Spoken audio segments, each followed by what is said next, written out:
2025 সালের মধ্যে ক্যান্সারের টিকা পৌঁছে যাবে সাধারণ মানুষের হাতে। হ্যাঁ, ঠিকই শুনছেন। মারণ রোগ ক্যান্সারের বিরুদ্ধে লড়াই করার জন্য জীবনদায়ী টিকা আবিষ্কার করে ফেলেছেন বিজ্ঞানীরা। এবার আর এই রোগের ফল নিশ্চিত মৃত্যু হবে না। 2025 সালের মধ্যে বিনামূল্যে ক্যান্সারের টিকা দেওয়া হবে, এমনটাই ঘোষণা করেছেন রুশ বিজ্ঞানীরা। ক্যান্সারের টিকা আবিষ্কার করার জন্য অক্লান্ত পরিশ্রম করে চলেছেন বিশ্বের বড় বড় দেশের বিজ্ঞানীরা। রাশিয়া ছাড়াও বিশ্বের অন্যান্য দেশগুলো ক্যান্সারের টিকা নিয়ে কাজ করছে। তবে সবার আগে টিকা আবিষ্কার করার দাবি রেখে গোটা বিশ্বে শোরগোল ফেলে দিয়েছেন রাশিয়ান বিজ্ঞানীরা ক্যান্সারের এমআরএনএ টিকা আবিষ্কার করেছেন। Gamaleya national research centre for epidemiology and মাইক্রোবায়োলজির পরিচালক আলেকজান্ডার গ্রিন্সবার্গ জানিয়েছেন, তাদের আবিষ্কৃত টিকাটির প্রাক ক্লিনিক্যাল ট্রায়াল শুরু হয়েছে। 2025 সালের শুরুতেই বিনামূল্যে টিকাকরণ হবে ওই দেশে। রাশিয়ান রাষ্ট্রপতি 2024 সালের ফেব্রুয়ারি মাসেই জানিয়েছিলেন তার দেশ ক্যান্সারের টিকা আবিষ্কারের খুব কাছাকাছি পৌঁছে গিয়েছে।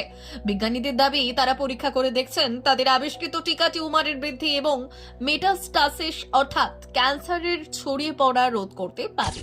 রিপোর্ট অনুসারে এই টিকা রোগ প্রতিরোধ ব্যবস্থাকে ক্যান্সার কোষ শনাক্ত করতে এবং ধ্বংস করতে সাহায্য করবে। টিউমার কোষে প্রাপ্ত প্রোটিন বা অ্যান্টিজেনকে ধ্বংস করবে এই টিকা। তবে বাস্তবে ক্যান্সার প্রতিরোধে কতখানি কার্যকর হবে এই টিকা, সেটা এখনই স্পষ্টভাবে বলা যাচ্ছে না। তবে রাশিয়ার আবিষ্কৃত স্পুটনিক ভি যেভাবে গোটা বিশ্বে সাড়া ফেলেছিল করোনার সময়, একইভাবে ক্যান্সারের টিকা নিয়েও আশার আলো দেখছেন গোটা বিশ্বের মানুষ। রাশিয়াতে দিনে দিনে ক্যান্সার রোগের সংখ্যা দ্রুত বাড়ছে। বিশেষ করে স্তন এবং ফুসফুসের ক্যান্সারে আক্রান্ত রোগীর সংখ্যা বাড়ছে। 2022 সালে রাশিয়ায় 6,35,000-এর বেশি ক্যান্সার রোগী শনাক্ত হয়েছিল। 2022 সালে ভারতে 14 লক্ষের বেশি ক্যান্সার আক্রান্তের তথ্য প্রকাশ্যে এসেছিল। এদের মধ্যে 7,22,000 মহিলা এবং 6,91,000 পুরুষের ক্যান্সার ধরা পড়ে।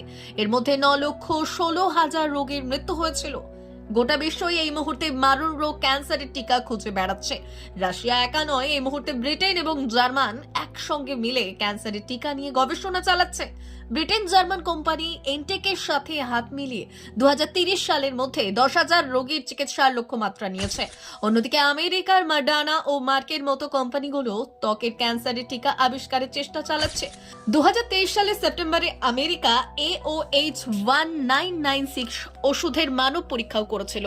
বিজ্ঞানীরা বলেছিলেন যে ক্যান্সারের এই ওষুধ সুস্থ কোষের কোনো ক্ষতি না করে ক্যান্সার কোষ ধ্বংস করবে। এখন রাশিয়ার বিজ্ঞানীদের এই নতুন দাবিকে কেন্দ্র করেও নতুন করে আশার আলোর সঞ্চার হচ্ছে।